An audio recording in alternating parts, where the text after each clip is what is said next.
In 1978 at Laney High School, a simple list was posted on a gym door, a list that would change sports history forever. A 15-year-old boy named Michael stood there, holding his sneakers, his heart racing as his finger traced down the column of names. He looked once, then twice. But the name he was searching for, his own name, was nowhere to be found on that varsity roster. The rejection was public, sharp, and devastating. In that quiet hallway, the dream of a young athlete seemed to shatter into pieces. Before this moment, Michael had spent hours on the backyard court with his brother Larry, fueled by a simple love for the game. But now, seeing his friend Leroy Smith walk by in that varsity jacket made Michael feel smaller, invisible in the shadows of the hallway. He went home, locked himself in his room, and wept. The weight of failure felt like an anchor pulling him away from his passion.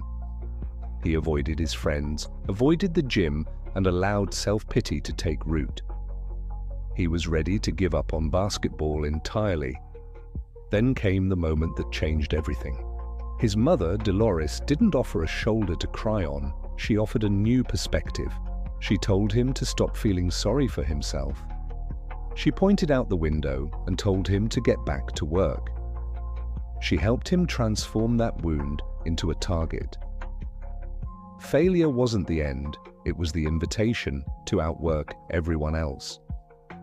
From that day on, the clock became his only rival. At 5:30 a.m., while the world slept, Michael was already moving. The echo of a single basketball rang through the deserted gym. He ran suicides until his lungs burned and his legs shook. He practiced every shot, every dribble, with a frantic intensity. He wasn't just playing against others, he was playing against his own limitations. As he worked, he grew. Not just in height, but in spirit. The boy who was cut was being replaced by a legend. Coaches began to notice. They saw a drive that couldn't be taught, a fire that had been lit by a rejection letter. Fast forward to 2009, the bright lights of the Hall of Fame stage shine on the man who became the greatest of all time. He stood at the podium, looking out at the crowd. He didn't just talk about championships, he talked about the fuel that got him there.